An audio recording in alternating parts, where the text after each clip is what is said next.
রোজা এবং পূজা মিলে ভাটি বাংলা। একসাথে মিলে আমরা একসাথে বড় হব, একসাথেই বেঁচে থাকবো, একসাথেই সংগ্রাম করব, একসাথেই হারিয়ে যাব, একসাথে। আসেন শিশির মনি নিয়ে একটু কথা বলি। রোজা এবং পূজা নিয়ে বাংলাদেশ, এখানে উনি রোজার সাথে পূজার একটা মিল তৈরি করার চেষ্টা করতেছেন। বাংলাদেশে শিশির মনি একজন জেনারেল লাইন থেকে উঠে আসা স্টুডেন্ট, তার সমালোচনা হওয়া দরকার, কিন্তু তিনি অতিরঞ্জিত কথা বলতেছেন। ভোটের জন্য তো ইমান বিক্রি করা যাবে না। আমি একজন জামাত ইসলামের কর্মী, কিন্তু কথা বলতে হবে সাবধানে। আমি মনে করি সারা বাংলাদেশে জামাত ইসলামের কর্মীরা এখন পূজা মণ্ডপে যাওয়াই অনর্থক। উনারা সতর্ক, উনারা এখানে নিরাপত্তা দিতে পারে এবং নিরাপত্তার জন্য পূজার আগে গিয়ে বলতে পারে আমরা আপনাদের নিরাপত্তার জন্য যত কাজ করা দরকার তা করতে রাজি আছি। কিন্তু উনারা প্রত্যেকটা পূজা মন্দিরে গিয়ে বক্তব্য দিন, উনারা কোনো শুধু সরমনের লোকেরাও দেখতেছি পূজা মণ্ডপে গিয়ে বক্তব্য দিতেছে। বিএনপির লোকেরা তো বলতেছে যে শারদীয় যুব পূজা দুর্গার যে কথাগুলো, এগুলো নাকি হিন্দুদের জন্য না, এগুলো নাকি মুসলমানের জন্য। কি আশ্চর্যকর কথা!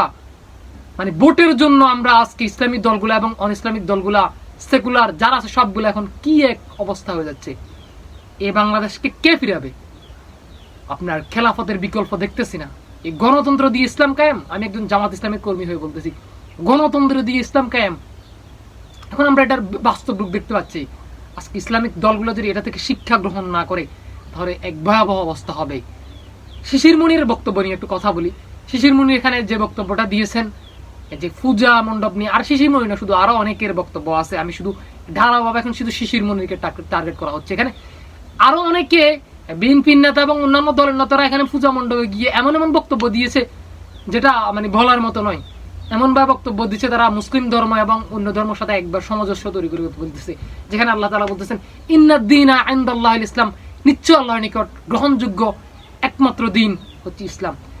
সেখানে আজকে আমরা গিয়ে যে শুধু ভোটের জন্য যেগুলা করতেছি পূজা মণ্ডপে গিয়ে, ওদের পূজা চলাকালীন অবস্থায় আমাদের মিরেশ্বর হয়তো মিরেশ্বর একজন এমপি ওখানে গিয়ে পরিদর্শন করতেছেন, অনেক রকম কাহিনী করতে এমপি প্রার্থী।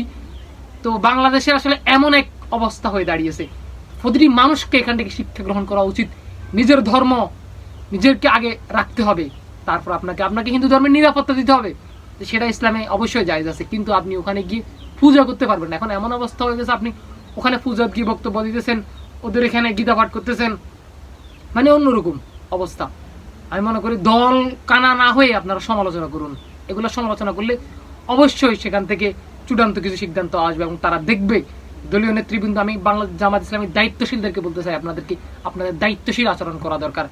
অল্প কিছু ভোটের জন্য আপনারা যদি আপনাদের ইমানকে বিক্রি করে দিতে চান তাহলে লক্ষ কোটি জামাত ইসলামের কর্মী আপনাদের থেকে মুখ ফিরাবে। এটাই বলতে পারি। ইনকিলাব জিন্দাবাদ।